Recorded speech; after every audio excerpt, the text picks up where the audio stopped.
Вітаем шаноўнае гаспадарства, ў студыі раніца з Белсатам, Кацярына Раецкая і Дзяніс Дудзінскі. І сёння нядзеля, 12 красавіка, а гэта значыць праваслаўны Вялікдзень. Ну, строга кажучы, не толькі праваслаўныя, некаторыя пратэстанцкія цэрквы таксама святкуюць менавіта сёння. Ну, так, можа, скажам гэтыя важныя словы. Христос уваскрос. Сапраўды уваскрос. Такі адказ.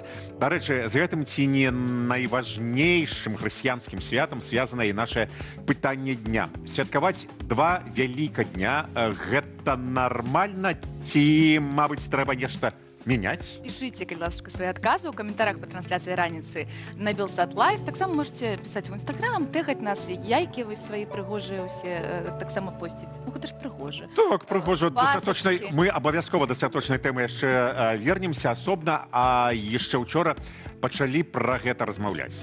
Ды ладно, учора, другі тыдзень пра гэта, здаецца, толькі і размаўляем. А тым часам вочы амаль усёй свядомай Еўропы звернутыя на Вугоршчыну, дзе адбываюцца парламенцкія выбары. У людзей выбары! І вось... Выбіраць будуць! Каго? Ну, каго змогуць? Каго? Вось праз некалькі хвілінаў абмяркуем тэму з палітолагам Александром Фрыдманам і будзе жывое ўключэнне з ім з Будапешту. А пакуль глядзім сюжэт, ці мае Віктор Орбан шанс на элегантную перамогу. Проста як ягоны сябар дзесьці ў Беларусі. Венгрыя затаіла дыханне. Гэтыя выбары ўжо называюць самымі важнымі з моманту падзення камунізму. На коне не проста дэпутацкія крэслы, а сапраўдны цывілізацыйны выбар. Упершыню за апошнія 16 гадоў палітычная крэпасць Віктора Орбана можа даць трэшчыну. Яго галоўны апанент Петр Мадзяр, былы паплечнік і выхадзец з сістэмы, які за год ператварыўся ў галоўную надзею апазіцыі. Ягоная партыя ціса абяцае тое, чаго многія венгры чакалі гадамі – жорсткую барацьбу з карупцыяй і вяртанне да паўнавартаснага партнёрства з Брюсселем. Аднак Орбан не збіраецца здавацца без бою. Яго перадвыбарчая кампанія пабудаваная на вострай рыторыцы страху. Ён малюе апазіцыю як агентаў вайны і абяцае захаваць Венгрыю як выспу спакою і суверэнітэту. Дзесьці мы такое ўжо чулі. Для Еўропы і Расіі вынік будзе мець стратэгічнае значэнне. Перамога Орбана замацуе ўнутры еўразвязу моцнага саюзніка Крамля, які рэгулярна блакуе ключавыя рашэнні. Перамога Мадзяра, наадварот, можа азначаць канец гібрыднага рэжыму і вяртанне Будапешта ў фарватар агульнаеўрапейскай палітыкі.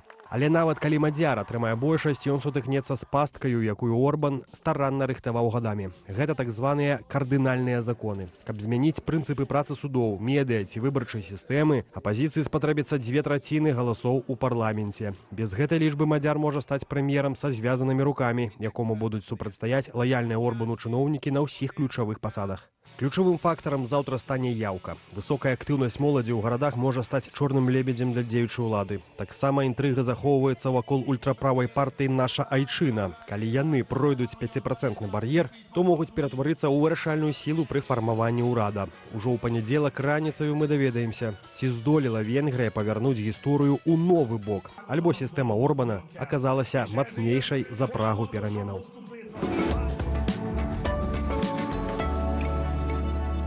Давайте разбирацца з усім гэтым. З намі ў эфіры.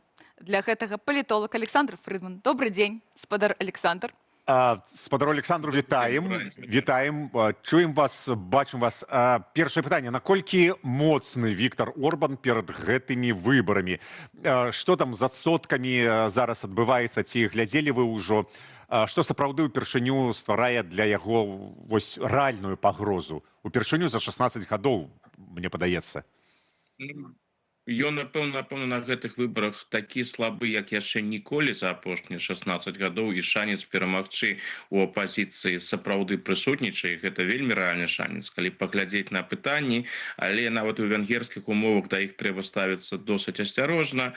Па-першае, там сістэма пабудавана такім чынам, што значная колькасць дэпутатаў абіраецца ў акругах, таму вось гэтыя партыйныя прэферэнцыі, хто за каго галасуе, яны могуць даваць скажоную інфармацыю. Але так ці інакш, у тых апытаннях, якія выходзяць, яны вельмі моцна адрозніваюцца.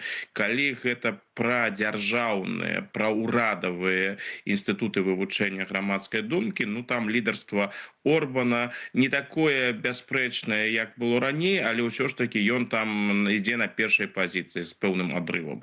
Калі паглядзець незалежныя пытанні і ад інстытутаў, якія хутчэй блізкія да апазіцыі, ну там усё наадварот, там лідарства Мадзяра відавочнае.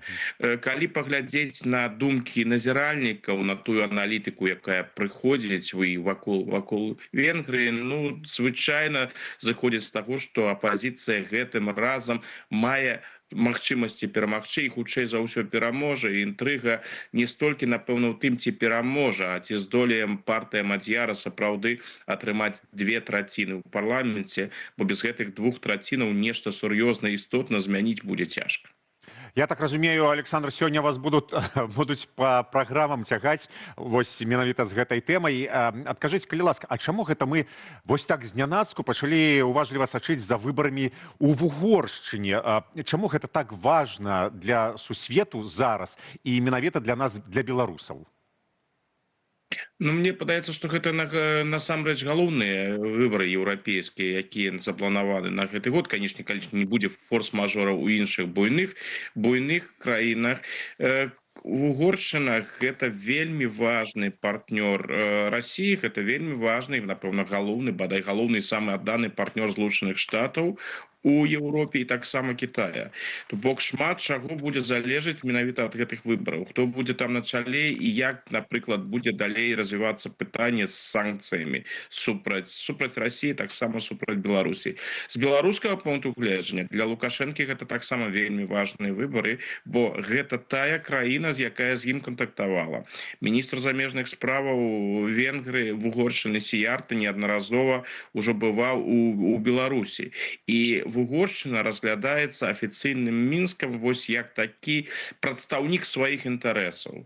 Тая краіна, праз якую можна дабіцца зменаў у еўрапейскай палітыкі. То бок з надзеяй, што іншыя еўрапейскія краіны, увесь еўразвяз, ключавыя гульцы еўразвязу, калісьці пойдуць вось гэтым прыкладам і паспрабуюць нармалізаваць стасункі з Мінскам, як гэта зрабіў урад Орбана. Калі Орбан з палітычнай сцэны сыдзе, калі там будуць змены і калі будзе кіраваць праеўрапейскі ўрад, хаця наколькі ён будзе праеўрапейскім, гэта яшчэ пытанне, ну хутчэй за ўсё, калі Мадзяр будзе кіраваць, гэта будзе больш канструктыўны ўрад для еўрапейцаў, тады праводзіць усю гэтую палітыку накіраваную супраць Пуціна і супраць Лукашэнкі у Еўропе будзе куды лягчэй. Ну і, канешне, гэта прынцыпова важнае пытанне для Украіны, гэта шанец, урэшце-рэшт, атрымаць гэты крэдыт з 90 мільярдаў еўро, які такі вызначальны, вырашальны для украінскай эканомікі сёння. А як вы, Александр, лічыце, вось гэтая гісторыя з заслітай размовай Сіярта з Лаўровым і учорашні прыезд, не учора, Вэнс прыязджаў у Вугоршчыну, гэта паўплывае неяк на рэзультат выбараў ці не ўжо? Што тычыцца размовы Лаўрова і Сіярта, то яе апазіцыя сапраўды выкарыстоўвала. Мадзяр пазбягае украінскай тэмы прынцыпова, бо ён ведае, што ў вугорскім грамадстве ёсць гэтыя антыукраінскія настроі, што тыя страхі, пра якія кажа Орбан, пагроза вайны для Вугоршчыны, салдаты з Вугоршчыны ва ўкраіне і іншае, што гэта прысутнічае, таму ён гэтую тэму абыходзіць увагай. Іншая гісторыя з Расіі. Ён гэтую тэму выкарыстоўвае, каб паказаць, вось глядзіце, які ў нас тут урад, які працуе не на інтарэсы краіны, а працуе на інтарэсы Расіі. Што тычыцца амерыканскага прыкладу, ну, магчыма, пэўныя дадатковыя галасы Орбан праз гэта атрымае, але урад у Будапешце спадзяваўся на тое, што прыедзе сам Дональд Трамп і што будзе падтрымка на самым на вышэйшым узроўні. У Трамп сапраўды там больш папулярны, чым у іншых еўрапейскіх краінах, але ізноў жа такога велізарнага рэйтынгу падтрымкі у Трампа нават там няма. Тое, што Трамп у рэшце рэшт вырашыў не ехаць, ну тут і, канешне, абставіны так склаліся палітычныя на Блізкім Усходзе і гэтак далей, але ўсё ж такі гэта таксама і сігнал таго, што амерыканскі бок не ўпэўнены ў тым, што Орбан пераможа, а здымацца побач з тым чалавекам, які хутка прайграе, магчыма, выбары, прычым разгромна прайграе выбары, но гэта не ў стылі Дональда Трампа. Але ж Джей Ді Венса ўсё ж такі паслалі да Орбана, а для чого гэта рабіць, калі ёсць неўпэўненасць, мабыць, ёсць нейкія, як кажуць, бізнес-інтарэсы ў Трампа, ці, мабыць, нейкія крокі, якія яны плануюць на той час, калі, напрыклад, Орбан гэтую перамогу атрымае? Там сапраўды вельмі добрыя шчыльныя стасункі паміж Орбанам і Трампам. Орбан прэзентаваў сябе як сябар Трампа яшчэ ў тыя часы, калі Лукашенко, напрыклад, маўчаў і гэтую тэму сваім бокам абыходзіў бокам. То бок там сапраўды шчыльныя стасункі і ідэалагічныя ёсць агульныя рысы. З пункта гледжання эканамічнага, ну гэта, канешне, не самая галоўная краіна для Злучаных Штатаў, але тая краіна з дапамогай, якая праводзіць інтарэсы сённяшняй адміністрацыі, таксама інтарэсы сённяшняй адміністрацыі ў Еўропе.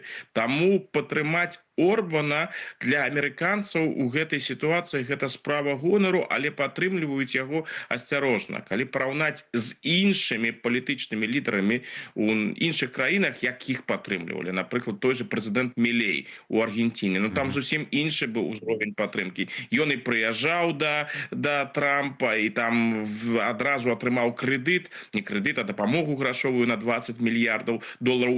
Усяго гэтага з Орбанам не было. З Орбанам яны на куды больш нізкім узроўні падтрымлівалі, але не так падтрымлівалі, як маглі. Напэўна, таму, што яны сыходзяць з таго, што Орбан не пераможа. Но Віктор Орбан ужо 16 год ва ўладзе знаходзіцца, а якія канкрэтныя механізмы, як вы лічыце, дазваляюць яму утрымліваць уладу ўжо столькі гадоў? Закон, ці медыі, выбарчая сістэма, што там яшчэ існуе? У Орбана вельмі цікавы палітычны вопыт. Гэта фактычна ж другі яго прыход да ўлады. Першы быў з 98 да 2002, потым ён прайграў выбары, у 2006 ізноў прайграў і зразумеў, што калі ўсё ж такі атрымаецца, трэба зрабіць усё, каб застацца ва ўладзе як мага далей. Таму з 2010 году, калі Орбан упершыню пасля гэтай паўзы перамог, ён пачаў ператвараць Угоршчыну палітычную сістэму юстыцыі, медыі, якія таксама в значнай ступені знаходзяцца пад кантролем улады. Акрамя таго, ён пачаў расстаўляць на патрэбныя пасады, на важныя пасады тых людзей, якія яму асабіста адданыя. То бок гэтая сістэма Орбана, яна досыць укарэнілася за ўсе гэтыя гады. І зламаць гэтую сістэму будзе досыць цяжка. Вось зараз нават, калі мы говорим пра 2/3, якія можа атрымаць Мадзьяр, і што гэта шанец, то і тут да гэтага трэба падыходзіць досыць асцярожна. Ёсць сцэнарыі, пра які зараз шмат кажуць у угорскім кантэксце. Гэта сцэнарый таго, што так, Мадзьяр перамагае, атрымлівае 2/3, але пакуль яшчэ застаецца стары парламент, і можна выкарыстаць гэты час, калі у Орбана там 2/3 галасоў, каб змяніць законы, каб зрабіць працу і нейкія пераўтварэнні яшчэ больш немагчымымі. Напрыклад, сказаць, што мы можам змяніць канстытуцыю, але толькі тады, калі будзе 80% галасоў у парламенце. А гэтай большасці 80% відавочна у Мадзьяра не будзе. Так што у Орбана ёсць магчымасць пайсці па шляху Беньяміна Нетаньяху, які таксама прайграў выбары, пайшоў у апазіцыю, там з апазіцыі блакаваў усё, што можна было блакаваць. Урэшце рэшт новы ўрад не змог дабіцца поспеху, Нетаньяху перамог на выбарах, вярнуўся у прэм'ерскае крэсла. Магчыма, тым жа шляхам можа пайсці Орбан. блакада дзеянняў новага ўраду, і праз пэўны час ён ізноў выходзіць на арэну і кажа: ну вось мои часы былі добрыя, стабільныя, мы ўсяго дасягалі, галасуйце ізноў за Орбана. Вы распавялі пра тое, што медыа, ну, у вялікай частцы пад кантролем, пра тое, колькі гадоў чалавек ужо на гэтай пасадзе. Дык гэта, ну, ўсё ж такі беларусам заўсёды усялякае такое нагадвае Беларусь. Можна ж тады пайсці яшчэ лепшым шляхам з вашай парламенцкай рэспублікай. А фальсіфікацыі? Нікуды не падзеліся фальсіфікацыі. Чаму нельга выкарыстаць іх на гэтых выбарах? Ці ўсё ж такі гэта частка Еўропы і фальсіфікацыі немагчымыя? Гэта Еўропа, гэта еўрасвяз. Тут можна маніпуляваць выбарамі, можна выкарыстоўваць розныя брудныя тэхналогіі, якія Орбан выкарыстоўвае увесь час, але вось проста так узяць і сфальсіфікаваць, гэта складана. Хаця ізноў жа і нават гэта не выключана. Але я думаю, што на такія крокі Орбан усё ж такі не пойдзе. Тут, калі параўнаць сітуацыю з беларускай, то тут ёсць цікавае параўнанне. Той жа Петр Мадзяр, ён чалавек, ён вельмі харызматычны палітык, якім шмат каму з назіральнікаў у угорскай палітыкі нагадвае самога маладога Орбана. Сёння Орбан ужо такім у досыць сталым палітычным узросце, хаця, канешне, не такім, як гэта прынята ў тых жа Злучаных Штатах, але ўсё ж такі. А Мадзяр, ён дынамічны, харызматычны, досыць кансерватыўны палітык, ён выхадзец менавіта з партыі Фідэс, і шмат для каго з тых людзей, якія традыцыйна падтрымлівалі Фідэс, той жа Орбан, прабачце, Мадзяр, гэта больш сучасная версія Орбана. І таму яны гатовыя аддаць свае галасы гэтаму чалавеку, бо яны лічаць, што ён, як больш малады, энергічны, актыўны, ён будзе рабіць проста лепшую працу, чым Орбан. Калі ўзяць гэтае падабенства і перавесці на беларускую глебу, ну гэта ў пэўнай ступені, як можна параўнаць на выбарах 2020 году Александра Лукашэнку, папуліста ўжо ў сталым узросце, амаль 30 гадоў ва ўладзе, і Сергея Ціхановскага, маладога, дынамічнага, шмат у чым таксама папулісткага, які зацікавіў шмат каго ў Беларусі ў тыя часы. Як Лукашенко адрэагаваў на Ціхановскага, як на пагрозу, адразу зняў яго з выбараў, кінуў яго за краты. Ну, мы знаходзімся ў Еўропе. Тут так не атрымліваецца. Таму Орбан спрабуе перамагчы Мадзяра. А ці атрымаецца? Думаю, хутчэй не атрымаецца. Хаця ізноў жа, гэта выбары вельмі цікавыя, там можа адбыцца ўсё, што заўгодна. О, дзякуй. Вы зрабілі самае лепшае, што заўсёды чакаюць журналісты. Вы зрабілі сваю, ну, як кажуць, стаўку. Думаю, не атрымаецца. А мы паглядзім, што будзе. І з намі ў эфіры быў Александр Фрыдман. Нам распавёў пра ўсё тое, што адбываецца ў Угоршыні, а мы будзем назіраць за тым, якія будзем сачыць. Сёння ўжо ўсё ўбачым, пачуем. Мы вырашылі таксама пацікавіцца, што ж адбываецца в Угоршыні проста цяпер. І з намі на сувязі наш калега, журналіст Белсату Алесь Сіліч. Вітаем, Алесю. Вітаем, бачым. Добрай раніцы. Выбарчыя ўчасткі адчыніліся ўжо о 6:00, таму працэс, як кажуць, пайшоў. Учора напярэдадні галасавання я записываў пытанне на вуліцы Будапешта. Удалося пагаварыць з 7 угорцамі, і 6 з іх, у тым ліку одна пажылая жанчына, даволі рэзка выказаліся супраць Віктора Орбана.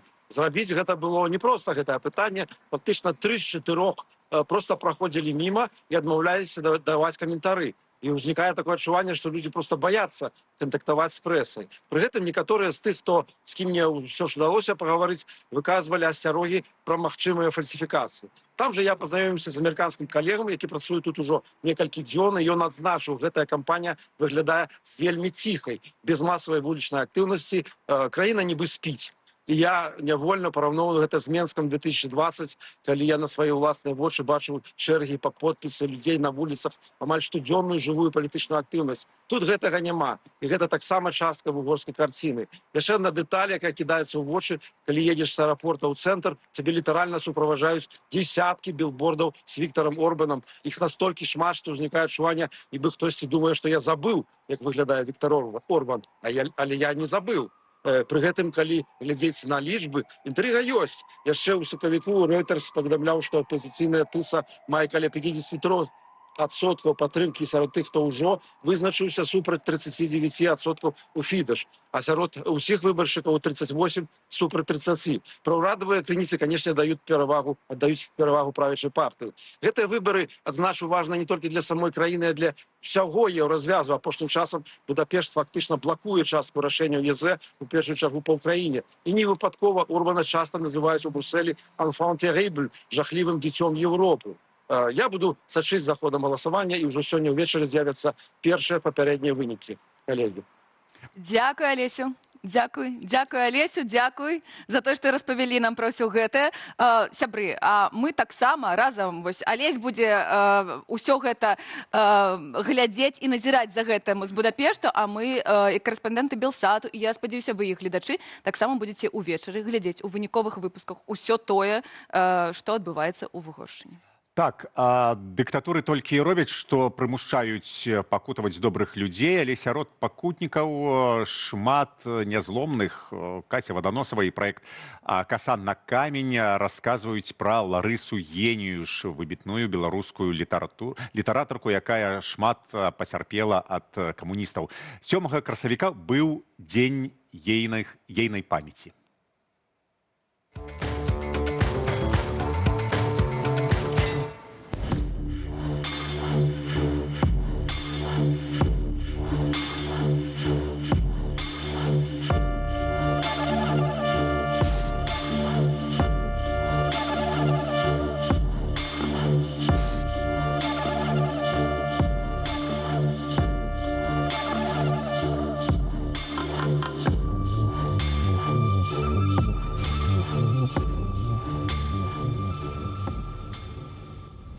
Вярнуўшыся з ГУЛАГу ў 56-м годзе, Ларыса Еніюш і яе муж, Янка Еніюш, пасяліліся ў Зэльве.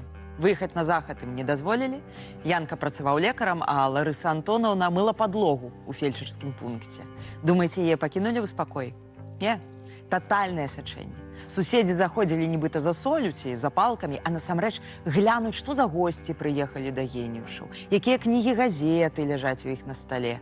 Без перапынку ездзілі парламенцёры з розных творчых і не зусім творчых арганізацыяў. Прыміце савецкае грамадзянства. А яны? Не. Мы не можам патрымаць у руках тэчкі з матэрыяламі вонкавага назірання, справаздачамі КДБ за ўсе гэтыя гады. Але можам сабе ўявіць, што там было. Фотаздымкі, размовы, даносы. Прыехаў Чарняўскі, прыехаў Танк, прыехаў Васіль Быкаў. Еніюш назвала сваё жыццё на радзіме нясцерпным. Гэта няволя, хоць і не за калючым дротам. Максіму Танку ў 68-м годзе напісала: «Дапамажыце мне выехаць і закончыць жыццё маё між людзьмі, дзе і я буду чалавекам». У 79-м па смерці мужа пісала нават Машэраву, каб дазволіў выехаць хоць куды. Але нават у такой сітуацыі захоўвала гонар. Думайце, таварыш Машэраў, думайце. Гонар яна пакінула сабе.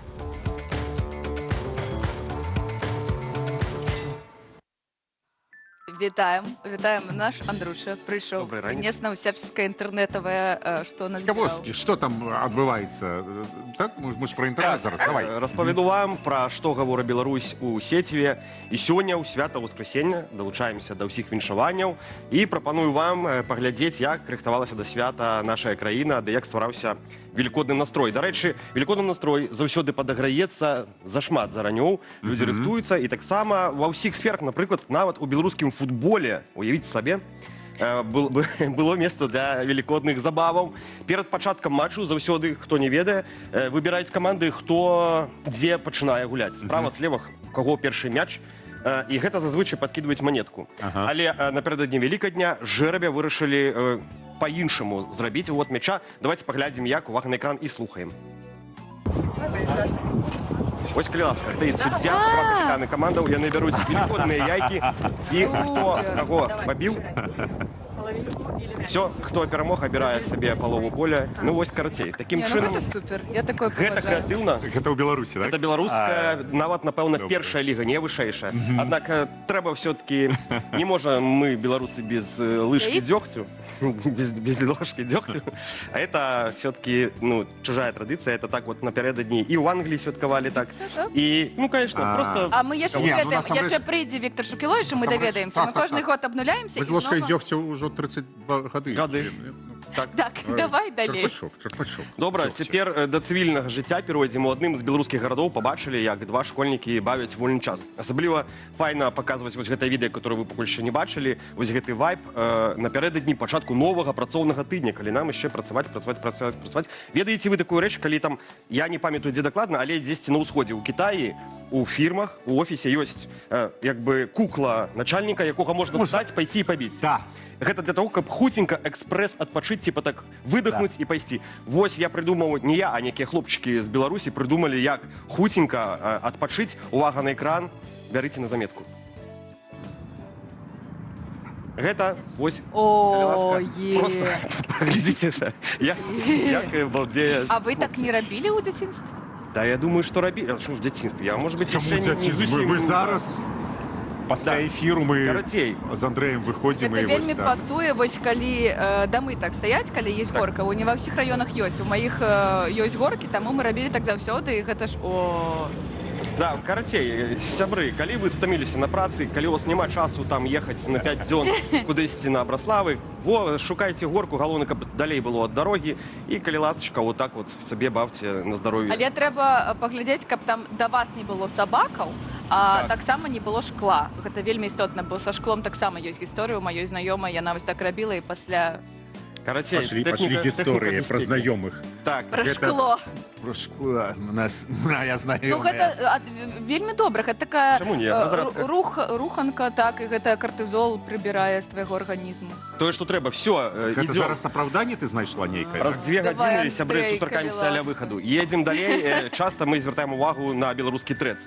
І там што пішуць? Апошнім часам тренд нумар 1 — это тое, што расейцы перабіраюцца ў Беларусь, набываюць тут нерухомасць. А яны там хейту атрымліваюць. Атрымліваюць шмат, саветам, як кажуць, у панамку, і з іх увесь час там кпяць з неразумення беларускай культуры, з нашага быту, Беларусія, з назвы гэтай краіны, якую яны выдумалі, за ігнараванне правілаў паркоўкі і всяляка іншае. І кажуць, што расейцаў і направду ўжо шмат прыехала. В мінулым месяцы 10% кватэр у Менску набылі людзі расейцы з расійскім пашпартам. Набылі, 10%. да. Адно, што 120 прададзена, 12 для расейцаў, не так і шмат, не сутнасць.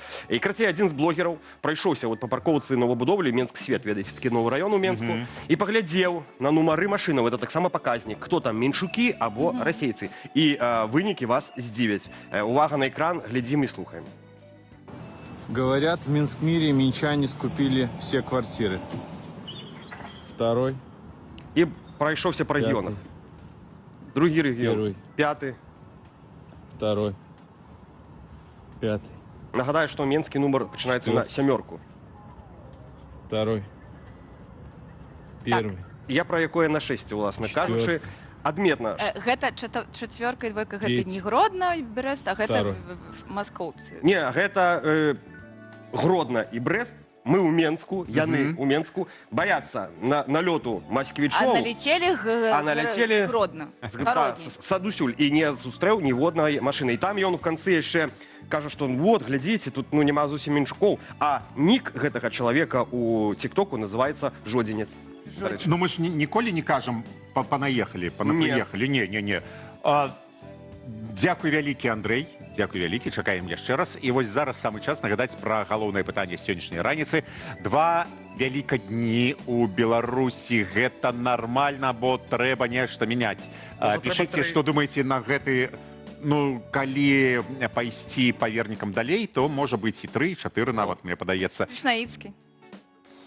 Дзякуй вялікі, Кацярына. Пішыце ў каментарах да гэтай трансляцыі на YouTube-канале Белсат Лайф.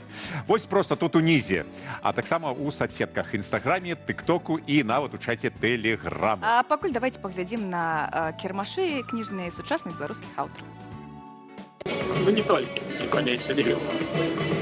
Ну што, мы у Карме разам з медыязонай зрабілі наш першы кніжны кірмаш. Паклікалі розных незалежных беларускіх выдаўцоў, каб іх з аднаго боку падтрымаць пасля чарговай нечаканай, канечне чаканай хвалі рэпрэсій супраць беларускага незалежнага кнігавыдавецтва. Маю кніжку прызналі экстрэмісцкімі матэрыяламі. Даволі доўга трэба было чытаць. Відаць, яна была даволі цікавая, таму што ў мяне там, напэўна, астатнім 10 чвэрці, там ёсць гісторыя пра тое, як я з Шереметам супрацоўнічаў. можа гэта, але ж да гэтага падзея яшчэ дачытай. Вось яны дачыталі, напэўна, і подумалі, што не, беларусам у Беларусі такое не трэба чытаць. Тут представлены кніжкі анархічнага чорнага крыжа. Гэта ініцыятыва, якая ўжо больш чым за 15 гадоў дапамагае анархістам і антыфашыстам, якія знаходзяцца ў зняволенні. Вось у нас есть кніжка Ігора Аліневіча «Еду Магадан». Гэта з тых пор, калі ён яшчэ сядзеў першы раз на беларускай мове, ангельскай і на польскай таксама ёсць. І ёсць кніжка Евгенія Рубашка «Хлебныя крошкі». Ён зараз сядзіць ужо 5 гадоў, яму прадлілі тэрмін. Гэтую класную кніжку пра крата, які хацеў даведацца, хто нарабіў яму на галаву. Яе у Беларусі забаранілі, прызналі шкодным нацыянальным інтарэсам, хаця абсалютна незразумела, што можа быць шкодным або забароненым у кніжцы, якая перакладзена на дзесяткі моваў па ўсім свеце, і па ўсім свеце яна падабаецца дзецям.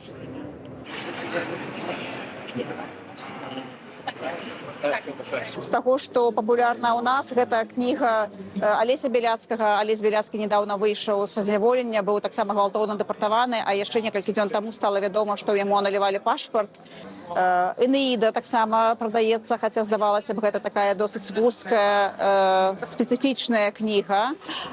Вялікі попыт у паэтаў планеты. Кнігі, якія выдаваў Зміцер Колас, гэтыя кнігі, іх выйшла ўжо больш за 100. Гэта пераклады з розных моваў. Гэта сапраўды такая серыя, якая прадстаўляе паэзію з усяго света, найлепшую паэзію з усяго света. З нашага выдавецтва насамрэч вось мы адну кніжку прадалі ўжо на французскую мову, яна будзе перакладацца, і на нямецкую чакаем, што хутка купяць. Цікавасць ёсць, але трэба над гэтым увесь час працаваць, ездзіць на выставы і прапанаваць штосьці, распавядаць пра нашыя кніжкі.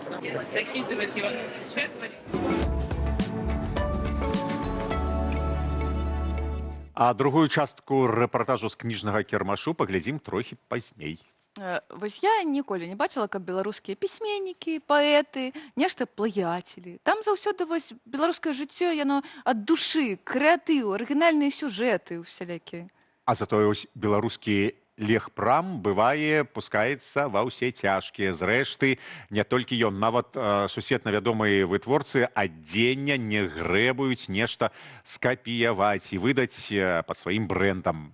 Вось так вот. О, дзіўны фэшн world. World fashion. Заўсёды нам распавядае наша Ганна Прышывалка. Яна стылістка, суаўтарка YouTube-каналу Fashion Lunch, а таксама рубрыку вядзе раніцы. І калі вы бачыце, што мы ў нармалёвым адзенні, тады гэта Ганна Прышывалка. Вітаем, Ганна.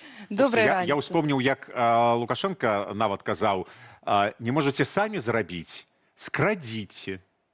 Вось давайте... Гэта лекпром ці абутак быў нешта. Пра гэты тренд пагаварым. Ну, я б трошки, може бути, тільки тут була таким адвокатом білоруського легпрома, тому що яны не піянери ў гэтай справе. І на сённяшні дзень у моднай індустрыі гэта такая звыклая з'ява. Нават ёсць такое паняцце рынок дзюпаў, на якім амаль трымаецца в нейкім пэўным сэнсе модная індустрыя. Дзюпы гэта копія, калі рэферэнс відавочны, мы яго адразу разумеем, але калі мы купляем гэтую рэч, мы разумеем. Ну, вось можна прыклад, беларускі такі мой любімы, гэта брэнд Галантэя, зрабілі торбу а-ля Біркін. Вельмі падобную, так? Але так, гэта недавно гэта было. Добрай якасці, трэба сказаць. Так, вельмі падобная. Там элементы можуць быць трошкі фурнітуры, яшчэ чагосьці. І але галоўнае, пакупнік разумее, што ён набывае не Біркін, а Галантэя. А ці разумее? Ну, гэта мы называем паль. Паль. Ну, паль, дзюпы, прыгожа гэта называецца. Ну, добра. Так, не, давайте пачакайце. Вось калі, напрыклад, Галантэя зрабіла і напісала, што гэта торба Марыя, а не Біркін, тады гэта дзюб. А калі б яны напісалі, напрыклад, Биркинг. Биркингбай. Ну вось глядзіце, давайте тогда по што з полочкам гэта все Справа. Вось гэта галантея, гэта Биркин. Биркин гэта ад Галантея, Hermes. гэта дорага. Ну, ведаеце ли, яна і не маленькая 100 торба. евро, 100 А калі евро. параўноўваць з Биркин, то Не там трэба 13 Не, тысяч там, евро. ну, конечно ж. І покупнік думає, Біркін, я хутчэй за ўсё ніколі сабе, ну, то есть адзінкі людзей у свеце могуць дазволіць сабе Біркін, а галантею можна. Таму, глядзіце, ёсць 3 ступені вось гэтай, так умоўна кажучы, кражы дызайну. Першае, гэта калі мы кажам пра падробкі, да, то есть тое, што нелегальна, тое, што там у судзе можна і гэтак далей, так? Гэта калі мы не проста бярэм адзін у адзін дызайн, а мы назву, так, таксама бярэм, вось, але, так, і ў асноўным гэтым займаецца Кітай, Турцыя, як мы разумеем, і пакупнік хутчэй за ўсё думае, што ён купляе сапраўды Гэты штосьці. абібас вось гэты, так? Вось, так. Ну, яны нават так навучыліся ўжо сабе абезапасваць, што ўжо таксама нават у гэтым выпадку трудна даказаць, бо ты купляеш, можа, ты не заўважыў, што там Прадо, а ты быў упэўнены, што Прада. А каштуе гэта... Бо гэта ўжо кража лагатыпу, назву юрыдычнага лица, не толькі дызайну, бо кража дызайну даказаць юрыдычна вельмі цяжка. Таму і з'явіліся тыя дзюпы, калі ёсць трошкі там капельку змянілі дызайн, можа быць вельмі падобна, але, паўтарусь, пакупнік разумее, што ён купляе там тую ж галантею, Па напрыклад. коштах гэта адрозніваецца? Конечно, Падробка? так, зразумела. Я не могу І дзюпы, і падробкі, яны, у іх сэнс у тым, што яны больш танныя. Вось, напрыклад, гэта марка, вось як яны папрацавалі з дызайнам Біркенштокаў. Трэба сказаць, што з дызайнам Біркенштокаў папрацавалі ўсе, хто Злева Біркеншток? Так, ну паглядзіце, вельмі, дарэчы, вот з Біркенштокамі было смешна, што ў каталозе напісана тапкі. Вот гэта ў них называецца тапкі. Нельга называць Біркеншток. Так, ну, відавочна же, так, рэферэнс мы адразу ж разумеем. Гэта дзюб ці падробка? А, гэта дзюб, таму што не напісана Біркеншток. Гэта марка і тапкі. Вось. Для мяне больш такая спрэчная, вось, напрыклад, лоферы. Вось гэта мы бачым лоферы ад марка, зноў жа, гэта Гуччі, класічная, дарагая модель Гуччі, а вось калі у адным сцяжочку. А вось калі і то натуральная скура, то ці ёсць у якасці адрознення? Вось як Ну, вы дарэчы, мне сутыкаліся з здаецца, нейкімі там? што якраз такі беларускія вырабнікі робяць добрую якасць. Таму што, мне здаецца, у нас праверкі, вось гэта ўсё так бдзіцца. Але, канешне, большая частка дзюпаў гэта горшая якасць у адрозненні ад арыгіналаў, канешне ж. Больш смешны такі нават для мяне прыклад таксама у марка, у іх у каталозе нават так і напісана кроксы, і там ідуць, ну, па сутнасці кроксы, там толькі дзірачкі іншых памераў. І вось гэта ўжо так на тоненькага, ведаеце, таму што кроксы гэта тарговая марка. Вось, таму, ну, лепей, калі б яны назвалі ўжо гэта, там, не ведаю, абутак для пляжу, то ўжо было бы трошки... Кроксы гэта ўжо як назва. А як Біркенштокі, Я не так даўно даведалася, што памперс. кеды гэта таксама назва. Гэта кедс, гэта была назва. А мы ўжо не ведаем, ну, Серекс, так, дарэчы. Так. Ну, то бок Акваланг. А ты казал 13 тысяч евро? І 17 бывае, і 19. Гэта торбачка. І Біркеншток, Біркін. Торбачка, Біркін. ад Hermes, так. Гэта самая дарагая торба ў свеце. Навошта? Што гэта за кошты такія? Ну, гэта ж... Скажы, стоп. Гэтым Вельмі асноўны істотна, фокус. што гэта калекцыйная, яе можна будзе перапрадаваць. Гэта Так, інвестыцыя ў адрозненні ад... Так што ж мы сядзім? Ведаеш, у гэтым асноўны фокус, бо чаму увогуле робяць тыя самыя дзюпы, нават нашыя беларускія вырабнікі. Бо я лічу, што праблема не ў тым, што мы не маем дызайнераў, якія б маглі прыдумаць уласны класны дызайн. Ён ёсць. Але каб яго прадвінуць, каб пакупнік даведаўся, захацеў яго купіць, трэба зрабіць яшчэ вось такую працу, там, маркетынгавую, рэкламную і гэтак далей. А Біркін, ён раскруціўся ўжо і мае сваю гісторыю дзесяцігоддзяў. Гэта самае вядомае. Там уже нічога, ён прадае сам Бок мы плацім выключна за назву. Не, калі мы плацім за дызайн, таму што яна падобная. Я буду ісці са сваёй уласнай амаль Біркін, бо Біркін я ніколі не куплю, а яна вельмі падобная. І гэты дызайн, ён уже дзесяцігоддзямі вось, ну, апраўдвае сабе, разумееш? Ну, ты адрозніваеш, вось ты дызайнер, стыліст, ты адрозніваеш... Добрае пытанне. Ты можаш адрозніваць, вот, вось, Паль ад не палі, давай скажем уже паль, по-чалавечы. не, паль ад дзюпы ад арыгінала. Ну так скажем, падробкі, якія часцей за ўсё ідзе на аліэкспрэсе кітайскія, так і турэцкія. Мне здаецца, там відавочная гэта паль, так? А вось дзюпы, ну, нярэдка бываюць, выглядаюць вельмі добра. У б'юці-індустрыі вельмі шмат дзюпаў. Калі мы таксама робім нешта там, вось нейкі прадукт больш такі, ну, не такі дарагі, каб можна было сабе дазволіць. Таму на самой справе вось гэтыя копіі бываюць не горшыя, і мне так здаецца. А ёсць такое, каб... Ну, цікава, што, прабачце, калі ласка, што вось гэта ўсё роўна па факту, як бы, кража дызайну.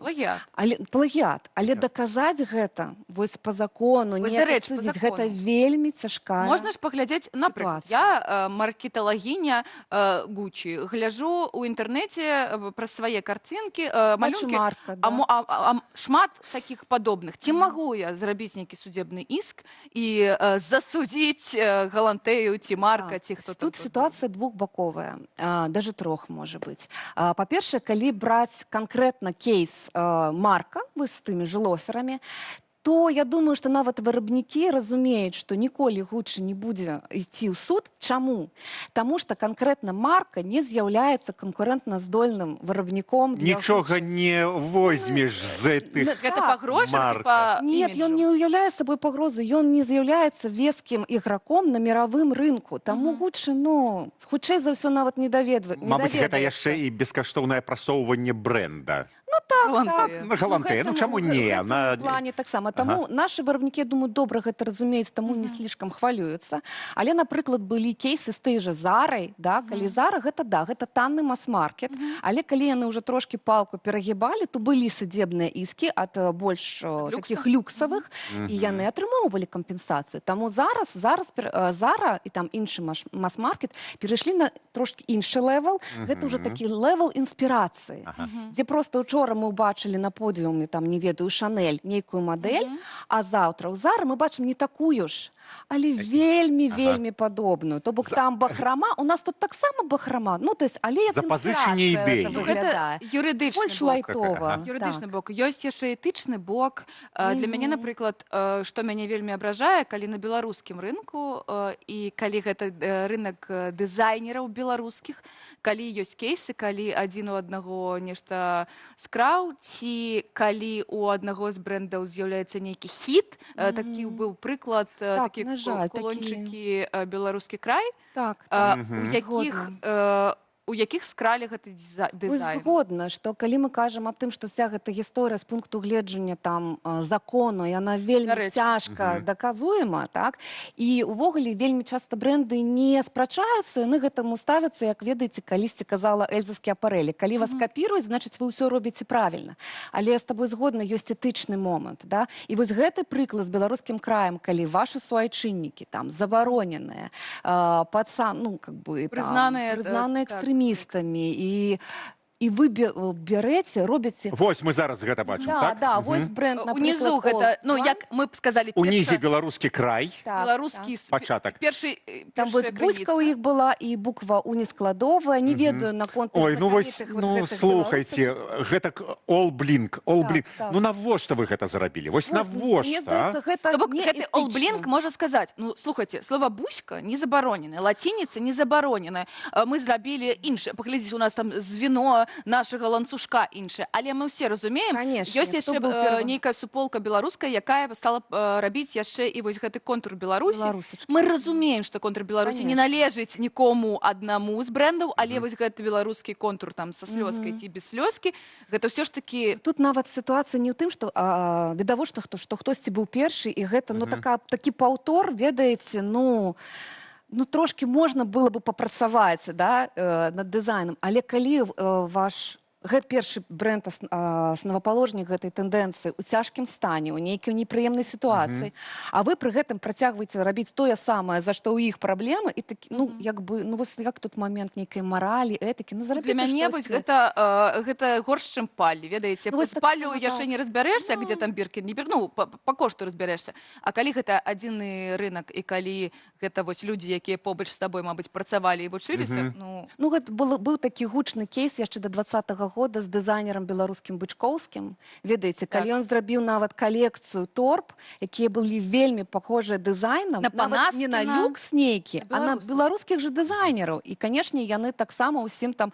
кагалам пыталіся што-то даказаць і гэтак далей. І гэта быў странны кейс, бо гэтым быў нейкі здзек з яго боку. І, ну, згодна, тут момент этыкі.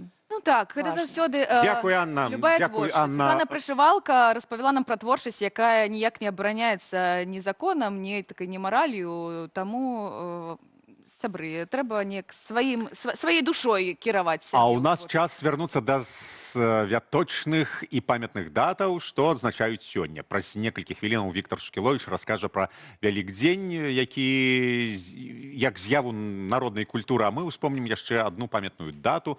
12 красавіка 1961 года чалавек упершыню куды паляцеў? У Турцыю. У космас. Але задоўга да Гагарына і нават экспедыцыі Артэміс-2 не толькі на месяцы, але і на далёкіх планетах сонечнай сістэмы пабываў беларус Язэп Драздовіч. Як яму гэта ўдалося, калі ласка, паглядзіце з Цімохам Акудовічам у праекце «Вусы з Карыны».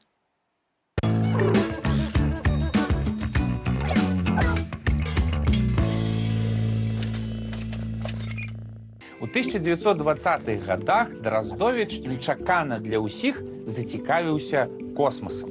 Драздовіч расказваў, што бачыў сны пра Сатурн, месяц і іншыя планеты сонечнай сістэмы, якія там стаяць будынкі, якая там прырода.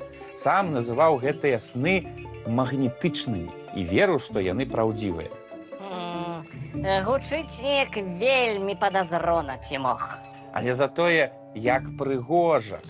Вынікам гэтых сноў стаў цыкл карцін, якія паказваюць жыццё на іншых планетах. Вось краявіды месяца, вось праца на Марсе, вось, напэўна, самая вядомая карціна – сустрэча вясны на Сатурне. Але ж гэта ўсё ягоныя прыдумкі. Ну, хто яго ведае? Можа быць, ён лётаў на тыя планеты.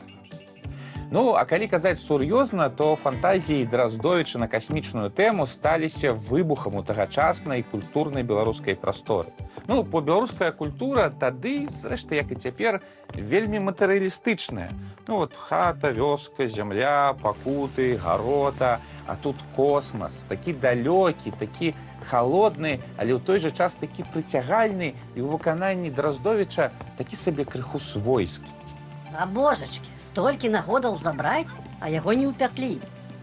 Ну, Драздовіч не адзін быў такі, хто цікавіўся космосам. Это ж першая палова 20-го стагоддзя. Людзі нарэшце пачалі ўглядацца ў гэтыя сузор'і усур'ёз.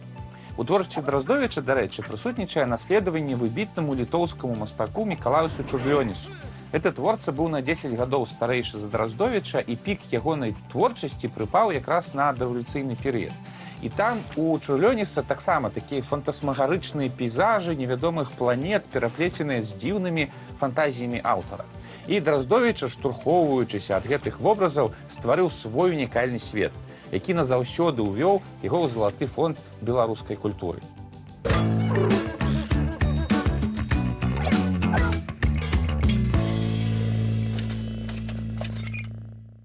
Ну, вы ведаеце, свята, не свята, калі ў студыі раніца з Белсатам не з'явіўся ён, Віктор Шукіловіч, распавядзе нам усялякае цікавае. Вітаю.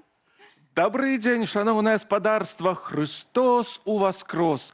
Віншую ўсіх нашых гледачоў са светлым святам Вялікадня, Христовага уваскрэсення. Христос воскрос, усюды радасць, усё глядзіць смялей, святлей. Вялікі мучальнік, здаецца, абняў усіх ласкаю сваей. Гэтак больш як стагоддзя таму пісаў наш нацыянальны пясняр Янка Купала. Тыдзень таму Вялікдзень адзначалі хрысціяне заходняй традыцыі, а сёння ў васкрэсенне святкуюць вернікі праваслаўнай канфесіі, яшчэ некаторыя пратэстанты. Сябры мае, наша Беларусь унікальная краіна, дзе здавён здаўна пераплятаюцца, перасякаюцца традыцыі хрысціянскага захаду і ўсходу, дзе шмат змешаных каталіцка-праваслаўных, пратэстанцкіх сем'яў, дзе суседзі часцяком гэта прадстаўнікі розных веравызнанняў.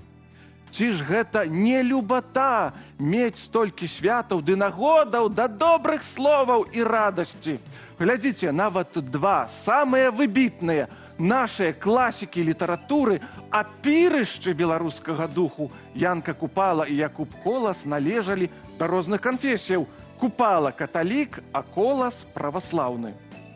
Купалу я ўжо працытаваў, а як жа пісаў пра Вялікдзень Якуб Колас? А паслухайма, звяры Вялікдзень чуюць, птушкі і хвоі гэтыя, і елі, ліхія людзі падабрэлі, бо святам Божым усюды вее, з ножом разбойнік не пасмее залегчы ў лесе срэдзь дарогі, бо і заможны, і убогі святы Вялікаднік святкуюць і радасць у сэрцы сваім чуюць. Гэтай радасці, як мага паболей, я і зычу шаноўнаму спадарству. Вялікдзень – гэта найбольшае, самае ўрачыстае і самае шчодрае беларускае свята. Ёсць і адмысловая прымаўка «наесціся, як на Вялікдзень». Гэта кажуць пра выключна багатае, сытнае сталаванне. Гэта таксама свята, якога не могуць дачакацца цягам шматтыднёвага посту і рыхтуюцца да яго загадзя, дбаючы і пра стравы, і пра парадак у хаце і ў душы. А пра нядбайную асобу, якая зацягнула справы да апошняга моманту, часам кажуць «шыйся, бяліся, заўтра Вялікдзень». Гэтак падкрэсліваюць немагчымасць выканаць нешта, як немагчыма за адзін дзень да Вялікадня выбеліць палатно і пашыць сарочку. Калі ж хочуць адзначыць, што нейкая дапамога, падарунак ці дзеянне вельмі своечасовае і праз гэта каштоўнае, то кажуць «дарагое яечка да Вялікадня». І сапраўды, яйка на Вялікдзень – самы важны сімвал. У хрысціянскай традыцыі лічыцца, што Марыя Магдаліна пасля ўшэсця Хрыста на неба накіравалася да рымскага імператара Тыберія і падчас абеду заявіла яму «Хрыстос уваскрос». Імператар не зразумеў. Тады Марыя Магдаліна ўзяла ў рукі яйка, ды каб растлумачыць. А у адказ Тыберый сказаў ёй, што хутчэй паверыць, што белае яйка стане чырвоным, чымся, што чалавек уваскрос. Пасля гэтага яйка ў руках Марыі Магдаліны афарбавалася ў чырвоны колер. Яйка называюць сімвалам труны, якая хавае жыццё, гэта значыць агулам, сімвалам уваскрэсення. Ёсць і такая версія, што яйка – гэта прадаўні сімвал сонца, якое пасля вясновага раўнадзенства пачынае ўваходзіць у сваю поўную сілу, бо з гэтай пары дзень ужо большы за ноч. У адной з велікодных народных песняў, якую спявала і мая бабуля, ёсць такія словы «Дайте капу яек для нас на подарок, да зялёна віна зеляно». Дык, а што гэта за капа, запытаеце вы? Мо гэта такі стажок, копка, як сена ляжыць, або такі капец, куча, у якіх ляжыць бульба ці буракі на палях. А не зусім. Велікодныя песні адныя з самых архаічных у Беларусі і захавалі вельмі шмат даўняй лексікі яшчэ з часоў Вялікага княства літоўскага. Капа на беларускіх землях яшчэ з 14 стагоддзя была мерай лічэння, роўнай 60 адзінкам. Паняцце прыйшло на нашыя землі з Чэхіі разам з сярэбранымі манетамі, якія называліся пражскімі грошамі. А 60 пражскіх грошай былі роўныя адной пражскай грыўні. Адсюль выходзіла, што капа грошай – гэта 1 грыўня. З цягам часу копамі пачалі лічыць і снапы, і арэхі, і сяброў, і людзей, і яйкі. Таму капа яек на падарак – гэта акурат 60 штук. Таму, калі ў вас нешта ёсць 60 штук, то смела называйце капой. А ў гаспадара ды гаспадыні можна папрасіць яшчэ рубля дуката для нас на гарбату, гарэлкі кілішак на ўзмацненне кішак, з паляндвіцай талеркі на нашы пасядзелкі, пшонны піражок на гладкі бачок, к таму пірагу місу тварагу, чырвоны злоты на новыя боты.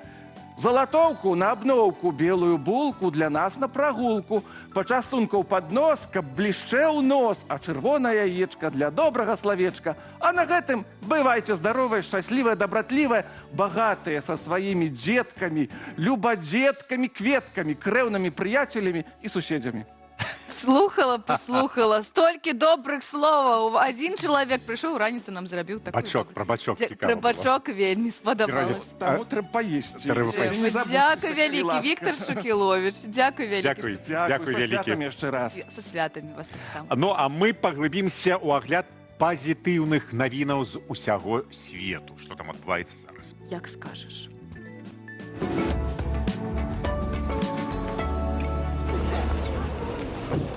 Каля гары Фудзі сапраўдны пік вясны. На беразе возера Каўгоці расквітнела каля 200 вішнёвых дрэваў, гатунку сомы Йосіно. Каб убачыць гэта на ўласныя вочы, у мястэчка прыязджаюць сотні людзей. Нам вельмі падабаюцца тутэйшыя краявіды. Мы проста прыехалі з Нямецчыны, каб наведаць іх. Гэта выдатны сонечны дзень, і гара Фудзі выглядае вельмі прыгожа. Я думаю, што гэта ідэальны час, каб пабачыць кветкі вішні. Пры гэтым у суседнім горадзе падобны фестываль адмянілі праз праблему празмернага турызму. Аднак тут падзея праходзіць у звычайным фармаце, бо асноўныя пляцоўкі размешчаныя на адлегласці ад жылых кварталаў. Першапачаткова фестываль планаваўся на тыдзень, аднак арганізатары пастанавілі падоўжыць яго яшчэ на некалькі дзён, да 15 красавіка, пакуль кветкі сакуры не абляцелі цалкам. Тым часам жыхары Нью-Йорку незвычайна адзначылі Вялікдзень. На 5-й авеню прайшоў традыцыйны парад капелюшаў з кветкамі, фігурамі жывёлінаў і нават марозівам на галаве. Нягледзячы на дождж, удзельнікі не адмовіліся ад свята. Прыйшлі ў гумовых ботах і з парасонамі. Для многіх гэта не проста забава, а спосаб падарыць усмешку іншым і адчуць сябе часткай вялікай гарадской традыцыі. Я ведала, што будзе дождж, таму прынесла новы парасон і гумовыя боты ў тон. І я гатовая да велікоднага параду. Нашым жаданнем было прымусіць людзей усміхацца, а марозіва – адна з тых універсальных рэчаў, якія робяць людзей шчаслівымі. І яшчэ адна гісторыя з маленькай вёскі ў Чарнагорыі, дзе ў цэнтры ўвагі апынулася зусім незвычайная хатняя жывёліна. У сям'і Гаравічаў з'явілася цяля з мянушкаю Флекіца. Яно нарадзілася вельмі слабым і магло не выжыць у халодных умовах, таму гаспадыня занесла яго проста ў дом. Там цяля атрымала цяпло і догляд і фактычна стала часткаю сям'і. Дзеці не маглі дачакацца, калі ў доме з'явіцца жывёліна, бо яны ўвесь час просяць мяне каго-небудзь трымаць у доме. Калі Флекіца падрасце і надвор'е стане цяплейшым, цялятка вернецца да сваёй маці, а пакуль жыве ў доме ў клопаце да любові.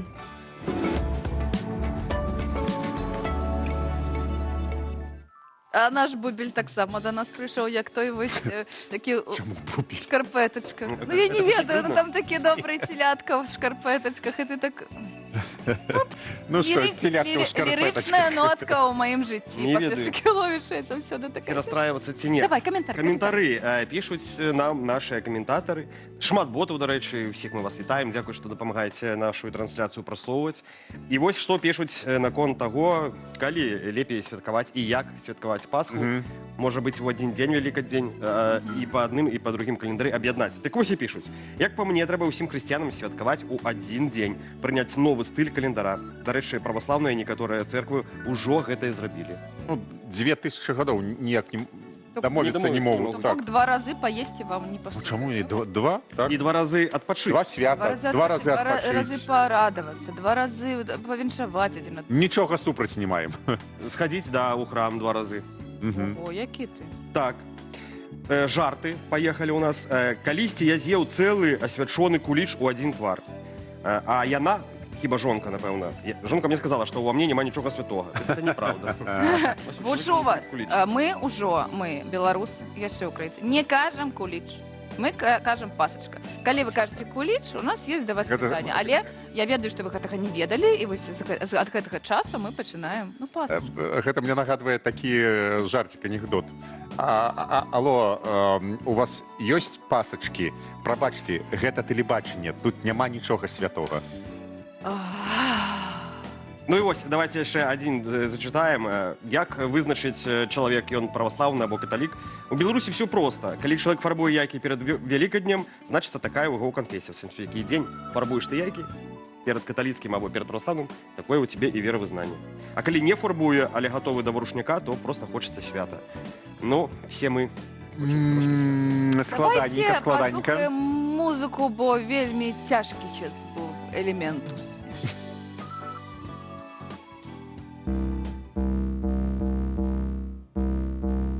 Ну, як яйкі, да? Для чаго працягваеш гуляць у гульню на смактошу, кроў табе пакусываючы юн на вочу бідзець марную жыццё, але ведаеш, усё ж не тую нясю. Асцярожна абіраеш словы, нельга усміхацца незнаёмым, і ўсё гэта адбываецца па коле. Пакуль сэрца не даклішацца да волі, а воля, воля, воля дзесьці там. Ігнаруеш, дадаеш яе ў спам, тэрмінова трэ чара вызвалення, без сумневаў. Убавь, сястра, мараленьку чаранцу процьма. Мараленьку чаранцу процьма, процьма, процьма. Мараленьку чаранцу процьма. Мараленьку чаранцу процьма, процьма, процьма. Дзень прыгажосць за акенцам, зімовы водар птушкі ляцяць за мяжу. Табе з імі, можа, не захоўваю каханне, першае захапленне. Веру, што будуць змены, але чамусьці будуюцца сцены. Сваё газавае святло ключа, ой, ты палец лайну, і штодзённа сілкуецца ад тваёй крыві, пакуль сэрца гліча. Што вартае волі, а воля, воля, воля дзесьці там. Ігнаруеш, дадаеш яе ў спам, тэрмінова трэ чара вызвалення, без сумневаў. Убавь, сястра, мараленьку чаранцу процьма. Мараленьку чаранцу процьма, процьма, процьма.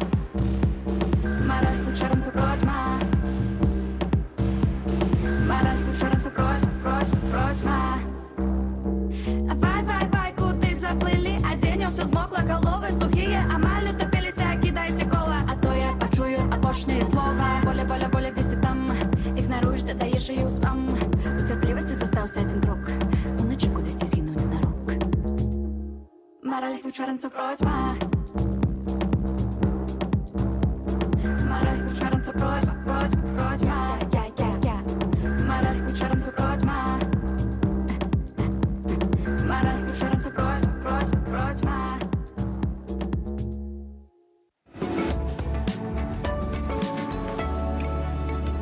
Вітаем сябры, гэта ранці з Белсатам, у эфіры і ў студыі Кацярына Раецкая і Дзяніс Дудзінскі. Вялікдзень, неба, космас, як дзіўна ўсё пераплялося сёння. Людзі заўсёды рваліся ў нябёсы і толькі з мінулага стагоддзя выкарыстоўваюць для гэтага ракеты.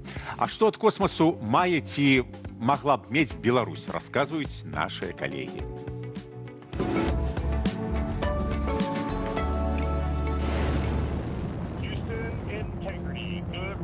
Красавік 2026 года паставіў тлустую кропку ў эпосе касмічнага чакання. Чалавецтва вярнулася ў вялікі космас. Місія Артеміда-2 стала чымсьці большым за тэставы палёт. Гэта маніфест новых магчымасцяў і рэкордаў. Экіпаж аддаліўся ад зямлі на неймаверныя 407 тысяч кіламетраў, пакінуўшы ззаду нават легендарнае дасягненне Апалона-13. Але сапраўдная каштоўнасць гэтай місіі не ў лічбах, а ў людзях. Упершыню да месяца выправіўся інклюзіўны экіпаж. Жанчына, цемнаскуры астранаўт і не амерыканец. Самым заваражальным момантам сталі хвіліны маўчання, калі касмічны карабель знікаў за адваротным бокам месяца. Там, удалечыні ад зямных радараў, астранаўты назіралі тэрмінатар, вострую мяжу дня і ночы на спадарожніку, і сталі сведкамі сапраўднага бамбардавання, 5 яркіх успышак ад удараў метэарытаў. Гэтыя кадры не проста прыгожая карцінка, а суровае папярэджанне для тых, хто збіраецца будаваць на месяцы будучую заправачную станцыю. Прыемна ўсведамляць, што ў падмурку гэтага гістарычнага поспеху ляжыць беларуская думка. Палёт Арыёна быў бы немагчымым без ваеннаходніцтваў нашага земляка Барыса Кіта. Менавіта яго даследаванні вадкага вадароду сталі бібліяй амерыканскай астранаўтыкі. Таксама ён вынайшоў паліва для касмічных апаратаў, якое выкарыстоўвалася ў першых палётах на месяц у межах праграмы «Апалон». Поспех Кіта рэзка кантрастуе з сённяшнім заняпадам беларускай навукі. Калісьці наша краіна была сапраўдным касмічным цэхам, дзе стваралася цеплавая абарона караблёў і аптычныя прыборы, а навукоўцы ў лабараторыях даследавалі сапраўдны грунт з месяцу. Цяпер жа эксперыментальныя вытворчасці зніклі, а месца лабараторыі, дзе стваралася будучыня, занялі арэндныя офісы.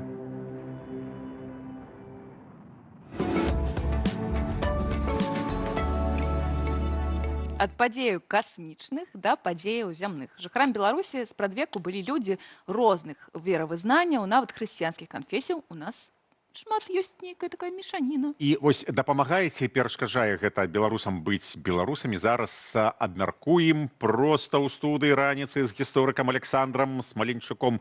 Вітаем вас, спадару Александру. Добрый раніцы. Такая тэма у нас, такая тэма.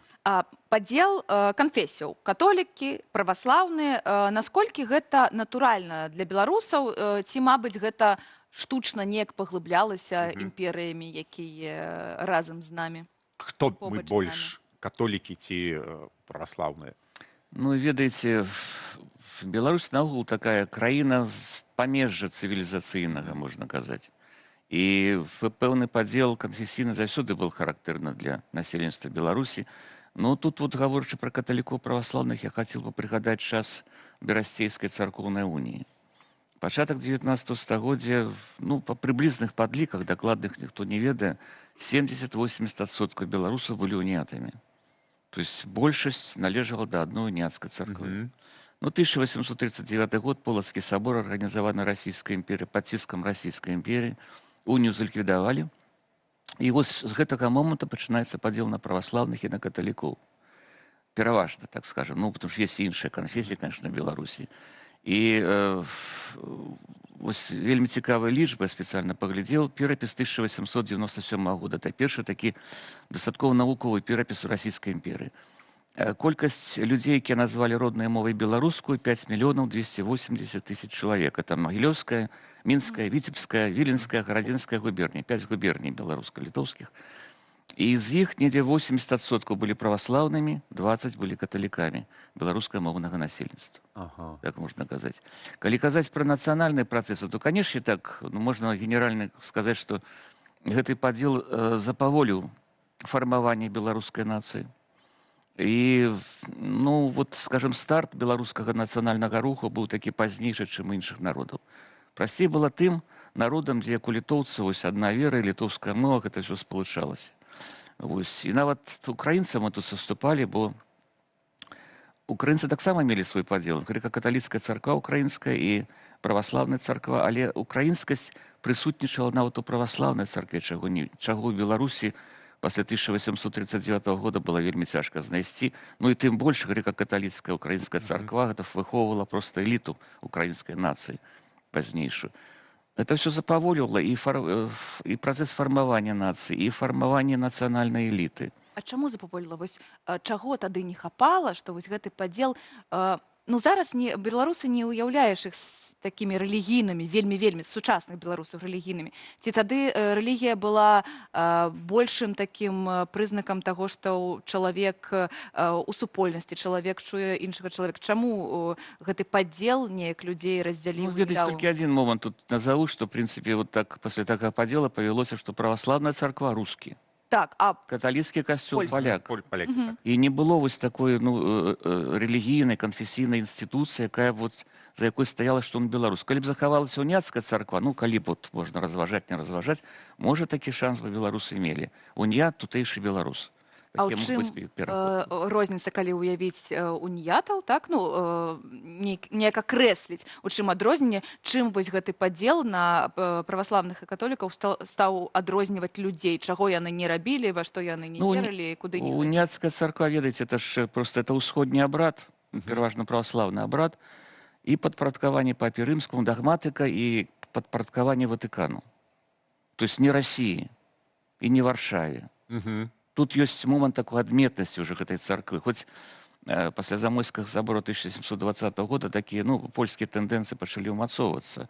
Але на пачатку гэта выкарыстоўвалася народная мова.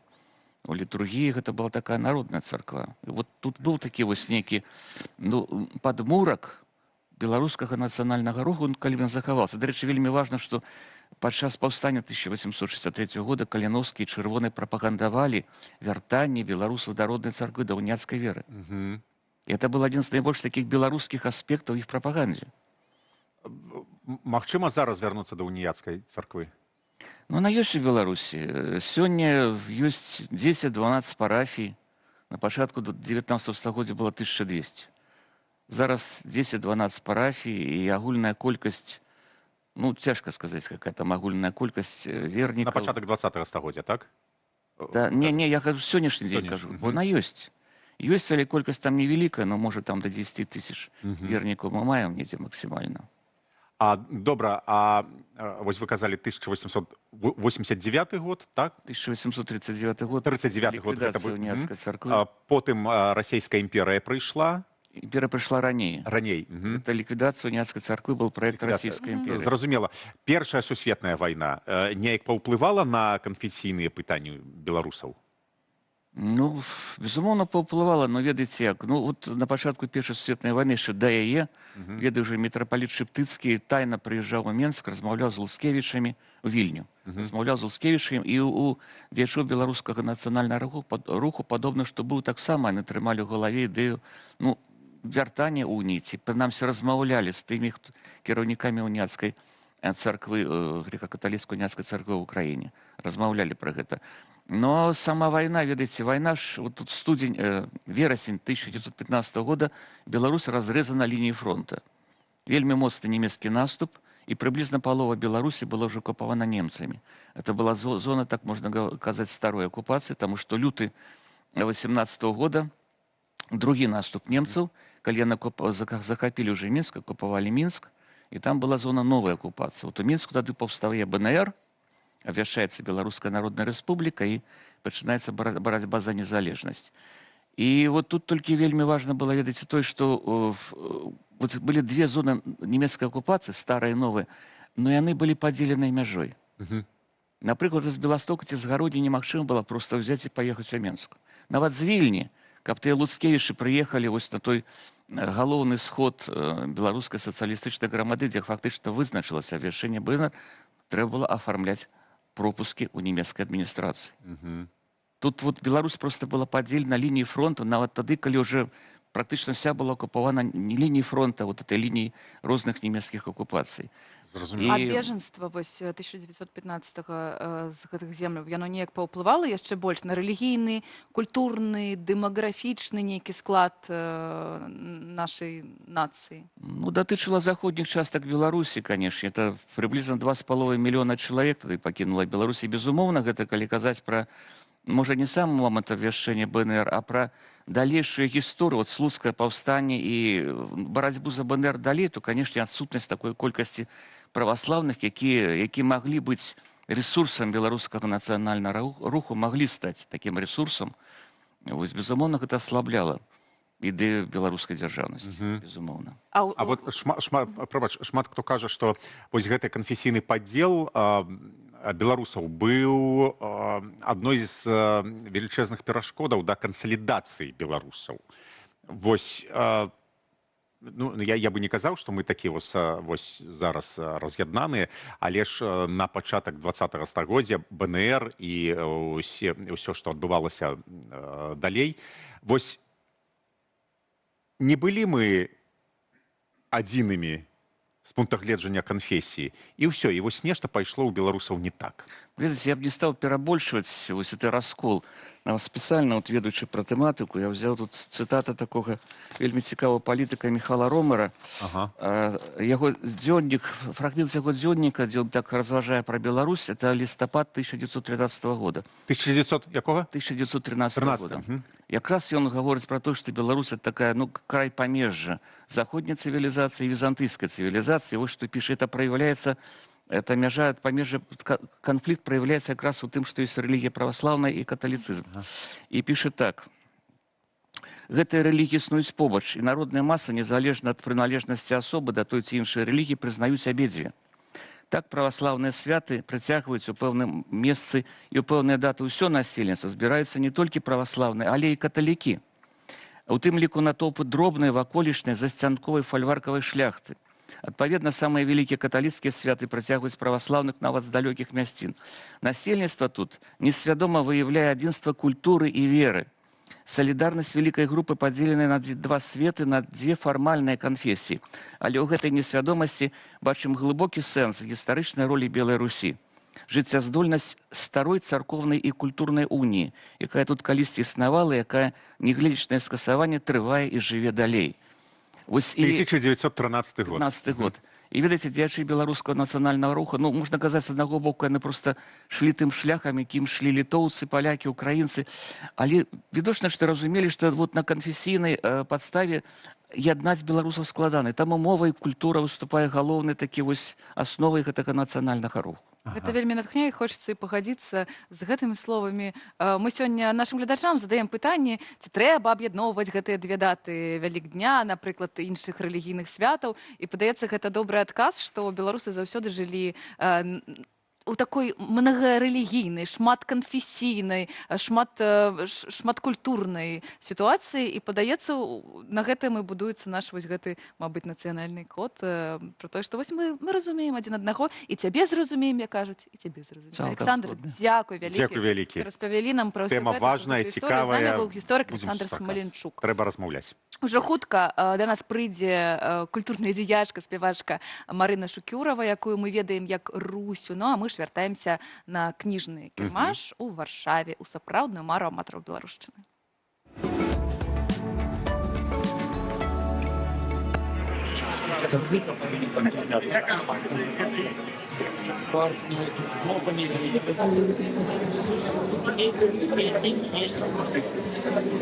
Моладзь сидзіць у тыктоках, так, але і чытае таксама. І я сам чытаю вельмі багата. Ну, тыктока ў мяне няма, але я, мабыць, ужо не супер моладзь, але вось, ну, такія, мне здаецца, мерапрыемствы, яны увогуле будуць значна больш дапамагаць нашай моладзі больш чытаць. Ну і плюс, чым больш забараняюць гэта ўсё, тым больш будзе расці інтарэс. Гэта ж, ну, суперстарая ісціна.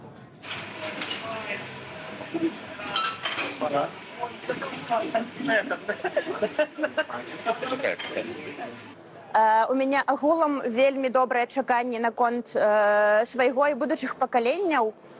Вельмі на руку іграе мода на аналагавае ўсё. То бок я ўпэўнены, што вось гэтая мода на аналагавае, нішавае, мне падаецца, сучбелліт, як я люблю это называць, сучасная беларуская літаратура ідэальна падыходзіць пад это, плюс соцкультурныя всякие цікавыя приколы, фішечкі, да, наконт якіх таксама нібыта модна замарочвацца, да, зараз модна быць такім інтэлектуальным выкшталцоным, я б сказала нават. Таму я думаю, што будучыня за чытаючымі персонамі. Вася ўпэўнены.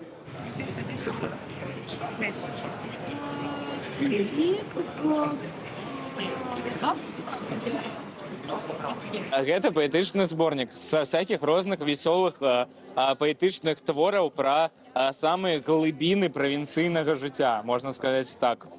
Плюс палёты в космос. Я адданы чытач выдавецтва мяне няма.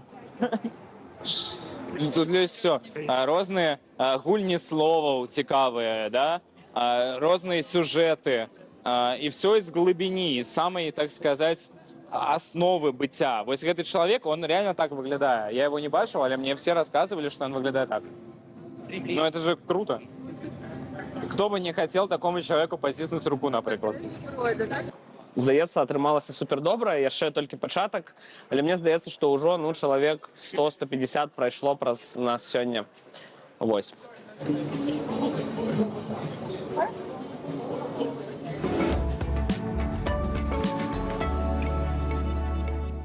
Ну, вось, Андрэй, зноў нешта злапаў цікавостак з інтэрнэтаў і ўсякіх афішаў. Ну, давай. І распавяду вам, куды файна можна было б схадзіць прагуляцца. Дарэчы, сёння, паколькі Вялікдзень, то файны, велікодны настрой будзе таксама амаль што ва ўсіх гандлёвых цэнтрах. Вот зараз на вашых экранах з'явіцца відэа.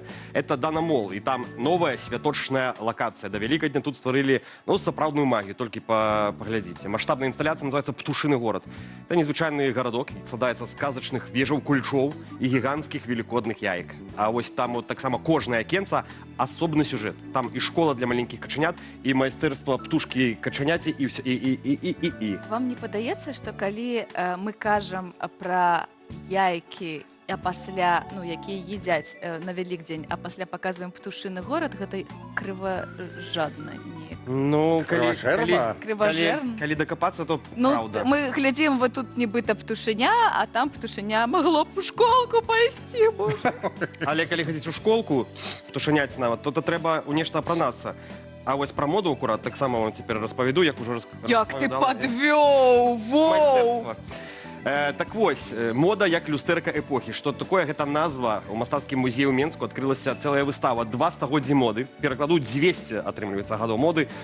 Ад кранальнага 19 стагоддзя да трэндаў нашых дзён. 4 залы. Это сапраўднае падарожжа нават у часе. Тут не толькі сукенкі, але і рэдкія аксесуары, абутак, парфума, якая захоўвае пах мінулага. Вот это акурат выстава для нашай Каці Ваданосавай. Яна б там сапраўды б кайфанула. Для нашай Анны таксама. Для нашай Ганначкі таксама. А яшчэ, у чым цікавостка, прыходзіце туды і з дапамогай смартфона скануеце QR-коды і віртуальна можаце самі на сябе примерить гістарычныя ўборы, паглядзець на эвалюцыю стылю за гэтыя 200 гадоў, зрабіць модныя кадры. Вось, і ўсё гэта можна зрабіць ажно да 6 чэрвеня. То бок, час у вас ёсць, калі ласка, прыходзіце туды. Мне спадабалася пра які там захоўвае пах мінулага. Денис таксама пах мінулага.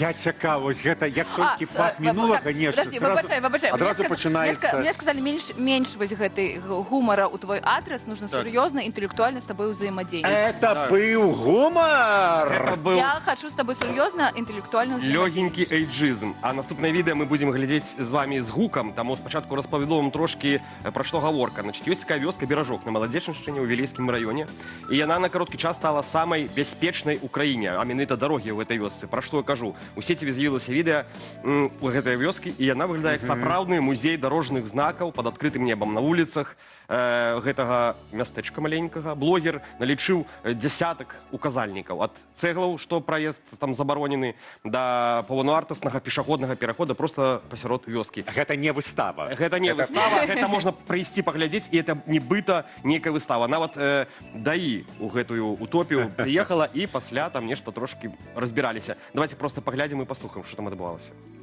Приехали в гости в деревню Бережок Вилейского района. Посмотрите, какая необычная деревня, сколько здесь знаков. Вот сразу въезжаем, ограничение скорости, ограничение въезда. Там не тут проедешь. кирпич. Люди любят правила. Главная дорога, знак, чтобы не ошиблись, потому что там вот примыкает дорога. Дальше сужение дороги, временное. Там парковаться или останавливаться нельзя, будет эвакуация. И самое интересное, пешеходный переход. Вот такие дела. Мабуть, там даішныя людзі і жывуць? Может быть. Міліцейскі гарадок? Адзінае, што могу сказаць, што это такая вялікая наша Беларусь в адным маленькім мястэчку, дзе Ай, добра. Адны знакі, адны правілы, адны Добра, забароны. так. А я вам прапаную вось гэту руханку зрабіць. Руханка называецца, так? Вось гэта калі ты... Удых глыбокі, рукі шырэй. У сілоўню запрашаеш? Нет, Надзя Дамковская, яна там не будзе ў сілоўню, яна ж, мабыць, нешта такое гімнастычна-яічнае. Ну, мы готовы. Мабыць, на мора нейкая. Йога, гэта йога. Йога, пілатэс. Давайте паглядзім.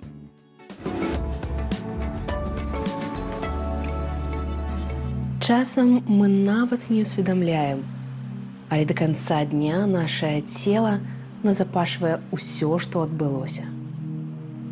Напружаныя плечы, сцятая сківіца, цяжкасць у грудзях. У цялеснай тэрапіі мы вучымся разумець. Бяспека – гэта не думка. Гэта адчуванне ў целе. І адна з самых далікатных і магутных практык – гэта даць целу ўвагу, рух і прастору для вызвалення. Ляжце на спіну, на падлозе або ложку. Заплюшчыце вочы. Пачніце назіраць за сваімі пачуццямі у целе зверху ўніз. Назірайце, што адчувае гэтая частка цела у дадзены момант. Лоб, вочы, сківіца, плечи, руки, груди, живот, стегны, ноги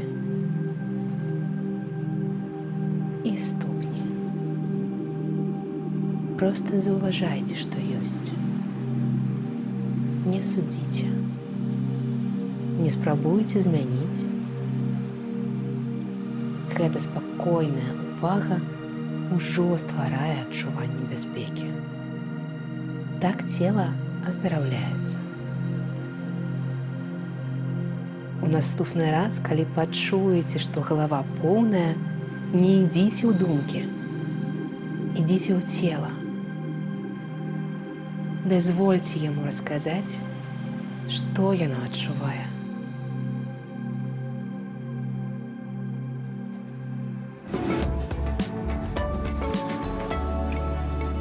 Ну вось, дачакаліся. У нас у студыі зорка, музыка, спявачка, таленавітая Марына Шукюрова. Мы павітаемся, каб усе пабачылі, што зараз будзем распавядаць.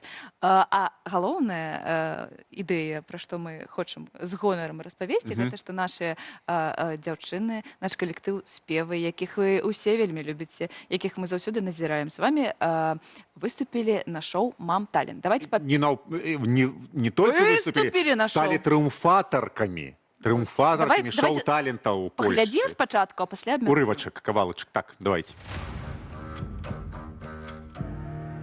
Jesteśmy chórem kobiet z doświadczeniem emigranckim z Białorusi i Ukrainy. 3 lata temu postanowiłyśmy, że potrzebujemy czegoś od naszej ziemi, na którą nie możemy wrócić i chcemy śpiewać. I potrzebowałyśmy czegoś z naszego DNA, tak? I znalazłyśmy wsparcie w samych siebie i w śpiewach. Powiedzcie więcej o tym, co dzisiaj... Так, это была З чого все почалося? Пачалося ўсё з таго, што 3 гады назад Караліна Палікова запрасіла мяне вучыць дзяўчын спяваць, каб мы проста разам праводзілі час і ісцылялі траўму эміграцыі. Пазней праз фундацыю «Краіна» мы трапілі на інтэрв'ю ў часопісы «Вог», і пасля гэтага пачаўся такі бум на спевы. Усе нас пачалі запрашаць, бо шмат хто пра нас даведаўся. І шоу «Мам Талент» напісалі другой кафаундеркі праекту спеваў Караліне, што давайце-ка мы запросім вас, калі ласка, пакажыце нам песню. І мы ўжо з дзяўчатамі сустрэліся, усе гэтыя песні перабіралі і вось вырашылі, што возьмем песню, якая называецца «Каляда», калядная песня. Я яе крыху перааранжыравала, каб зрабіць такой больш спеўна-містычнай, і там ёсць адметнасці беларускіх песен. Адна з іх гэта канон, вельмі такая, якая заварожвае, заварочваецца як мандала. І ўсё гэта мы прыйшлі, паказалі, спелі і зрабілі. То бок гэта не вы грукаліся да іх, гэта шоу вам патэлефанавала і запрасіла. Напісалі ліст. Давайте паслухаем кавалачак.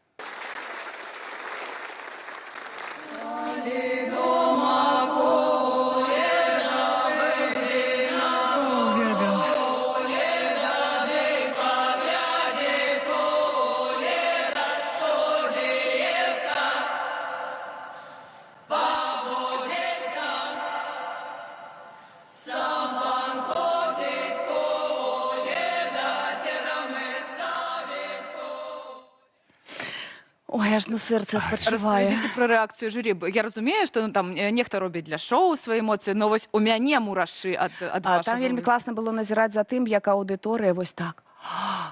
Бо тут у Польшы неяк мы не сустракаем калектываў, якія займаюцца традыцыйнымі спевамі польскімі. Вось таму палякі так класна рэагуюць на памежную культуру, на беларускую, і людзі былі ў захапленні.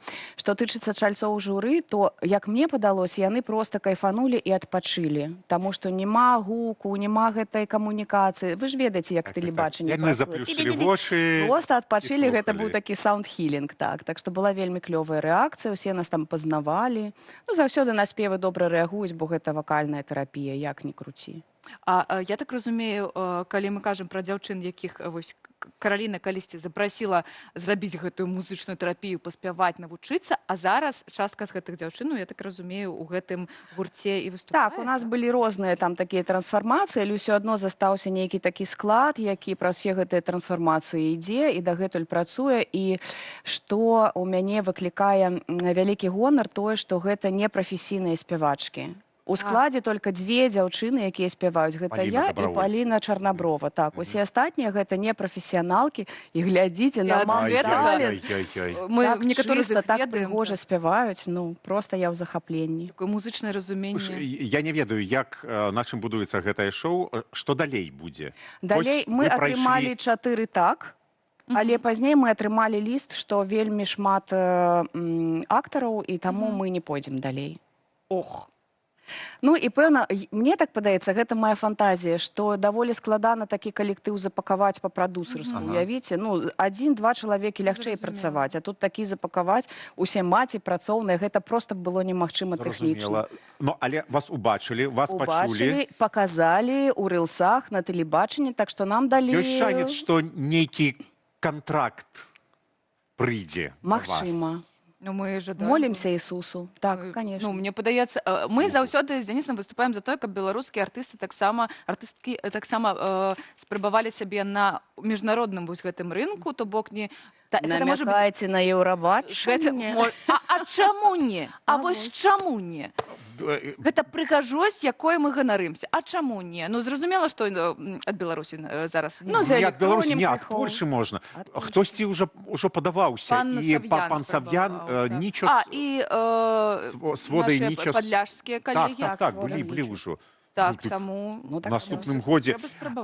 Ёсць яшчэ фестываль «Варушняк». Варушняк. Вучаніцы ідуць туды з пеўным шэсцем да вогнішча. Так, звычайна перад кожным варушніком я аб'яўляю групы, дзе за невялікія грошы, мне ж тут трэба таксама сям'ю карміць. Усё зразумела. Вучу жанчын спяваць купальскія спевы, і усе удзельніцы маіх груп атрымоўваюць бясплатную праходку і +1 на фестываль, каб прыняць удзел у гэтым шэсце. Так што, дзякуючы моманту, хачу запрасіць усіх жанчын, якія б хацелі далучыцца да шэсця на купальскім варушніку. Калі ласка, сачыце за маім інстаграмам, запрашаю, хутка адкрыюцца групы, дзе мы трэніруем гэтае шэсце. Гэта вельмі класная вандроўка ўнутр сябе, ўнутр спеву. Вельмі я люблю. А распавядзі еще падрабязней, калі ласка, пра студыю ў Варшаве. Што вы яшчэ там робіце? Вось што такое спакойныя вечарыны? Кожны можа далучыцца? Так, можа толькі кожны жанчыны? Не-не-не. І так, мы робім шумы і вечарыны, як я іх называю. Лёша не любіць гэтую дэфініцыю, але нам моцна паказвае, што гэта такое. Вечарыны для старых рэйвераў. То бок яны пачынаюцца а 19-е, канчаюцца а 23-й. Гэта вечарыны, на якіх можна ляжаць на подыуме, на крэслах-мяшках, слухаць музыку. Гэта павольная, вельмі эстэтычная, рэдкая электроніка. Лайв-праекты, вінілавыя дыджэі, таксама розныя выканаўцы. Гэта электроніка, якая дазваляе вам закрыць тыдзень вось так спакойна. І чарговая вечарына будзе 19-го ў бары «Бісайд», у клуб-бары «Бісайд», і там са спевамі мы прэзентуем новы трэк, які называецца «Няхай так будзе». Гэта такая нібыта малітва, паклоны, якую вясной такое шэсце ад хаты да хаты насіла і спявала там. А вечар добры гаспадару, няхай так будзе, гаспадару слаўны пану, няхай так будзе. Мы з гэтага зрабілі электронны трэк, вельмі гарачы, сэксі, так што 19-го запрашаю на прэзентацыю. Яшчэ што-небудзь. І спевы, і шуму, і нашы вечарыны. Яшчэ што-небудзь, а? Спець? Спець, так. Просім. Просім. Ну, давайте я вам спаю гэтую песню. А вечар добры гаспадару, няхай так будзе, гаспадару слаўны пану, няхай так будзе. Ці спіш, ляжаш, спачываеш, няхай так будзе. А ці ў ложы ў часовай, няхай так будзе. Ці жаною з маладою, няхай так будзе. Ці з дзеткамі, з маленькамі, няхай так будзе. Прыгожыя. Так што няхай так будзе, сябры, добрая, класная вясна і шыкоўная вечарына. Чакаю. Ўсё гэта добра, ўсё Але ёсць разумеем. сама Шума. Што зараз Шума робіць? Шума што робіць? Гатуе новыя трэкі. Шума адкрыла ў Варшаве на Пекна 19 студыю, дзе ёсць дыджэй-рум для трэніроўкі дыджэяў. Там таксама у нас працуе рэйв-акадэмія, дзе можна навучыцца граць музыку, дыджэіць на вінілах. Ёсць мае вакальныя групы, вялікія кругі, спеўныя для жанчын, спеўныя для артыстаў. Вось гэта мы займаемся, развіваем крэатыўны кластер. Наколькі я ведаю, ты яшчэ з голасам працуеш? Я працую з голасам. Цяпер вось я скончыла працу са сваім бізнесам. Vocal Image была такая аплікацыя. Апка, так. Ужо нешта стала... няўтульна працаваць і з бізнесам хочацца да людзей. Так што я скіравалася цяпер на вакальную тэрапію. Я бізнес-коуч для SEO, для менеджераў, для тых, каму трэба прэзентаваць сабе голасам і манетызаваць. Так што я цяпер у прыватных практыках і музыка. Нарэшце. А калі вось гэта ўсё агарнуць, паглядзець на ўсе твае таленты, мабыць, гэта нейкі прадзюсарскі цэнтр, можа быць. Вось мы бачым шоу талентаў, зразумела. Так, дайшлі ж ужо аж... Мабыць, ужо трэба сабрацца, зразумела, і грашыма, і на нейкім тэлеканале, мабыць, ці нейкім ютубе зрабіць шоу талентаў беларускае, бо столькі дзяўчынаў і мужчынаў, я так разумею, таксама. Гэта пытанне пра творчыя планы. Пра творчыя планы. Ці ёсць у вас нейкія яшчэ творчыя планы? І ў мяне яшчэ вось напісана... запусціць варушняк у гэтым годзе. А яшчэ вось диджей, электронны музыка Муфер. Я толькі вось чытаю, як... Мафер. Мафер? Мафер. Гэта хто, што і як? Беларускі саунд-прадусер і музыка, які працуе сінтэзатарамі. Гэта вельмі складаная, далікатная музыка, фактурная. Калі музыку стварае не біт і гармонія, проста змена фактуры гуку, і ты плаваеш у гэтым. Гэта проста псіхадэлічнае ўздзеянне на мозг і на цела, вельмі прыемнае адчуванне. На жаль, Мафер з намі не будзе граць па сямейных абставінах. У яго сям'і здарылася непрыемная сітуацыя, і ён не далучыцца да нас, таму мы Мафера пакінулі ў спакой на некаторы час, і замест Мафера запрасілі спевы, каб прэзентаваць класны гарачы трэк. Няхай так будзе. Дякую. Няхай вось усё атрымліваецца, няхай так будзе. З намі была Руся, яна же Шума, яна же Марына Шакюр. Усе вось гэтыя іпастасі мы павінны... Чакаем больш Русі, больш Шумы, больш Марыны. Дякую вялікі, Андруша. Андрэй, бачым цябе. Андруша! Сябры, калі што, заходзьце на вечарыну паляжаць. Толькі напішыце. А мы тут. Прывітанне. Я тут. А Андруша пакуль там... Андруша пакуль тут. Андруша тут. Я вже пераблытала маіх бубелей гэтых эфірных. Бубелі, бо...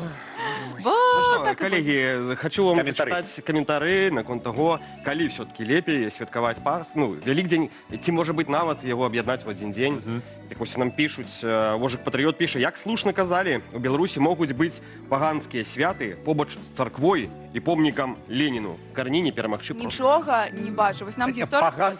Пачакайце, паганскія могуць быць. Разам з рэлігійнымі святамі. Але ж помнікі Леніну гэта іншае. Гэта не свята. Рэлігія. Гэта ганьба. Так. Некаторыя, у некаторых гэта свята рэлігія. могуць. Яшчэ раз, свята. Падавайце, Аркадий заўсёды нас павучае попцук. Каб ведалі, маладзёж это... Да, каб мы разумелі, як свет зроблены. Так, пажыў, ведае. А вось нам пішуць яшчэ. Дык пераходзілі ўжо туды-сюды. Мой прапрадзед пасварыўся з ксяндзом, бо той нейкія закавырыстыя імёны на ўзнарок яго дзеткам даваў. Октябріну? Напэўна, не, штосьці больш каталіцкае, там я не ведаю, якія вы ведаеце каталіцкія імёны. Я не ведаю, сёння Саваоф. Свята. Давай далей. І пасварыўся ён праз тое, што даваў не такія імёны, і адзін з усёй радні перайшоў у праваслаўе, а потым на радоніцу адзін быў, святкаваў. Вось такія былі, просто свары. Я лічу, што адзін тыдзень можна прыйсці ў каталіцтва, пасля, калі там скончыліся святы і яйкі, тады ў праваслаўе. Так нельга рабіць? Я думаю, што невядома. А яшчэ ж мусульманства, будызм ёсць, сінтаізм, канфуцыянства, іудаізм, камунізм. Да, са сваім таксама богам, скажем так. Два святы, гэта ж файна. Чым болей святаў, тым болей радасці. Адсвяткаваў сам, дапамажы адсвяткаваць суседу. Я цалкам падтрымліваю гэтага каментатара. Пойдзем сёння, так? Святкаваць. Тут нядаўна бачыў, што, оказывается, можна свяціць яйкі онлайн. і хтосьці І там... ваду заражаць. І ваду заражаць. Так вось, і дзіўна, што пакаленне, якое зараджала ваду каля тэлевізора, адмаўляецца свяціць яйкі каля тэлевізора. Хто заражаў ваду? Не я. Шпіровскі. Не! Чумак! Ай, ну слухай, галоўнае брэндинг. Вось галоўнае, каб твоё Алан прозвішча... Чумак. Я памятаю. Чаму я гэта ўсё памятаю? Алан У Чумак. маім жыцці Чумак гэта маянез. Да я як вельмі пасуе, калі што. Дзякуй вялікі. А вось у меня няма сцэнара, а там ёсць песня? Музыка. Или толькі наш танец будзе? Давідзення. А так, ты упэўнены, Ой, што музыка давідзення? будзе? Я сказаў давідзення. Ну, а што ж, католік ты мы. Христос воскрес! Христос воскрес! Сапраўды воскрес! Сапраўды воскрес!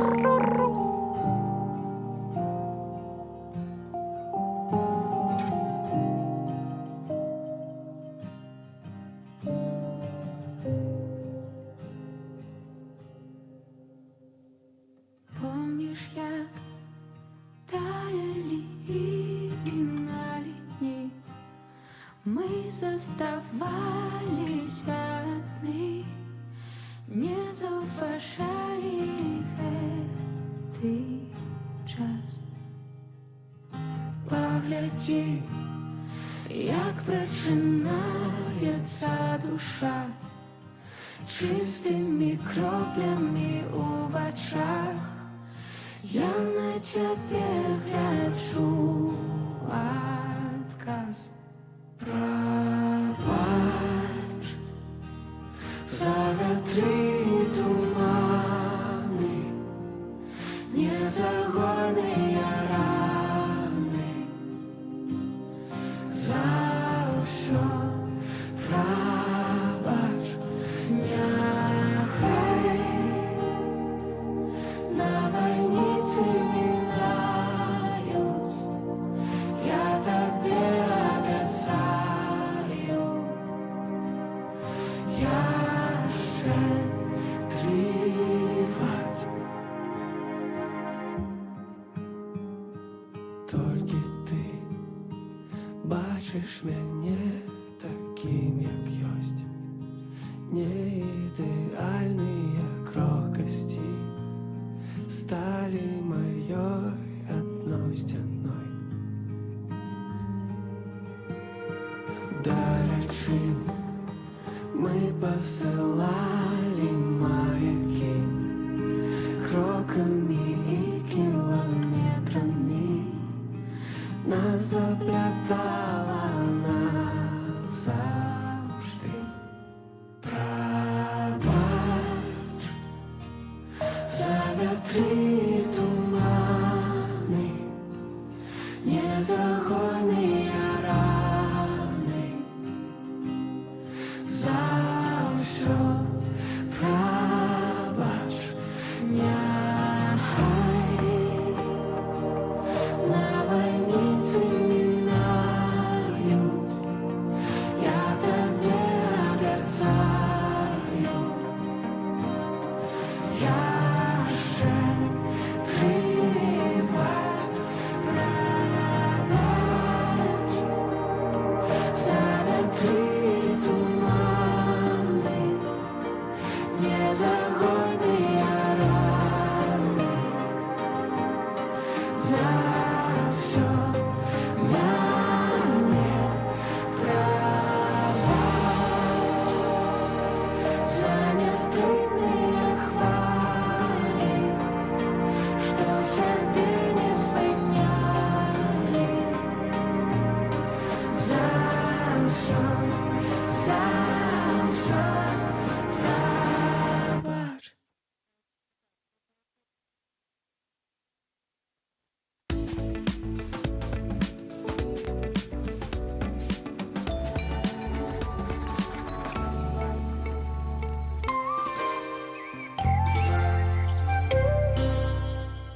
Здравия желаю, паук Андрей Владимирович. Хочет знать, как у вас там образование получают, что вы такие недалекие. Вы нас, конечно, извините, но этот вопрос не входит в нашу компетенцию. Андрей Павук протягивая